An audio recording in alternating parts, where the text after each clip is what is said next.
இன்னைக்கு மணக்க மணக்க இறால் பிரியாணி தான் செய்ய போகிறோம். இதுக்கு ஃபஸ்ட்டு அடுப்பில் ஒரு பாத்திரம் வச்சுக்கலாம். தேவையான அளவு ஆயில் சேர்த்துக்கலாம்.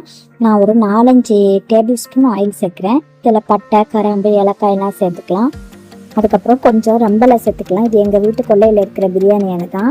இதை சேர்த்தாவே நல்ல மணமாகவும் டேஸ்ட்டாகவும் இருக்கும். அதனால் முக்கால்வாசி எல்லாத்துக்குமே நான் இதை சேர்ப்பேன். நல்லா பெரிய சைஸ் வெங்காயத்தில் ஒரு 2 பெரிய வெங்காயம் நல்லா சின்ன சின்னதாக கட் பண்ணி வச்சுருக்கேன். அதையும் சேர்த்து நல்லா வதக்கிக்கலாம்.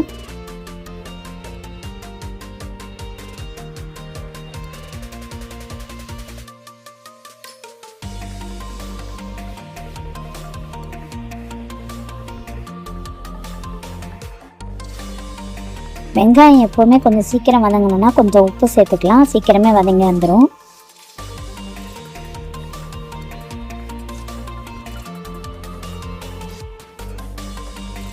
இந்த அளவுக்கு வெங்காயம் வதங்கின பிறகு 2 டேபிள் ஸ்பூன் இஞ்சி பூண்டு பேஸ்ட்டை சேர்த்து அதோட பச்சை வாசனை போகிற வரையும் நல்லா வதக்கிக்கலாம்.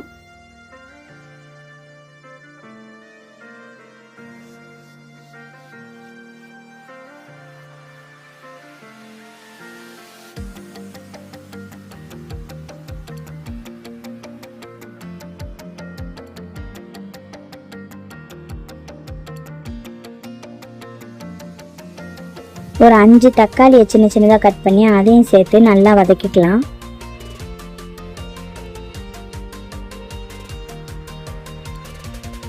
நான் ஒரு 10 பச்சை மிளகாய் சேர்க்குறேன். ஏன்னா இதில் பச்சை மிளகாய் தான் அதிகமாக சேர்த்துருக்கேன். மற்ற காரம்லாம் கம்மி பண்ணிடுவேன். இந்த அளவுக்கு வதங்கின பிறகு ஒரு கைப்பிடி அளவு புதினாவும் ஒரு கைப்பிடி அளவு கொத்தமல்லியும் எடுத்து நல்லா கழுவி க்ளீன் பண்ணி அதையும் சேர்த்து நல்லா வதக்கிக்கலாம். இது எல்லாத்தையும் நல்லா வதக்கிட்டு இறால் சேர்த்துக்கலாம். நான் இறால் சேர்க்கும் போது வீடியோ ஆன் பண்ணதாகவே நினச்சிட்டு இருந்திருக்கேன். ஆனால் ஆஃபில் இருந்திருக்கு. ஒரு 1/2 கிலோ அளவு இறால் சேர்த்துருக்கேன். கொஞ்சம் நல்லா பெரிய இறால் தான். ஒரு 2 மூடி அளவு வினிகர் சேர்த்துருக்கேன். மசாலாவும் மிஸ் ஆகிடுச்சு. ஒரு டேபிள் ஸ்பூன் சிக்கன் மசாலா, ஒரு டேபிள் ஸ்பூன் மிளகுத்தூள், 1/2 டேபிள் ஸ்பூன் மஞ்சத்தூள் சேர்த்துருக்கேன். தேவையான அளவு உப்பு சேர்த்துக்கலாம். மூடி ஒரு 5 நிமிஷம் இறால் வெந்து வரட்டும். பச்சை அரிசியாக இருந்தால் 1 கப் அரிசிக்கு 1.5 கப் தண்ணி, புழுங்கு அரிசியாக இருந்தால் 1 கப் அரிசிக்கு 2 கப் தண்ணி சேர்த்துக்கலாம்.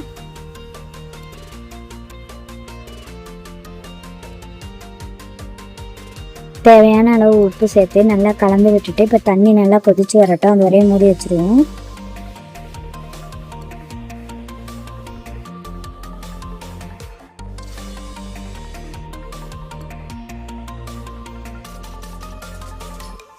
அரிசியை கழுவி நல்லா க்ளீன் பண்ணிவிட்டு ஒரு 15 நிமிஷம் நல்ல தண்ணியில் ஊற வச்சுருந்தேன். அந்த அரிசியை இதில் சேர்த்துக்கலாம்.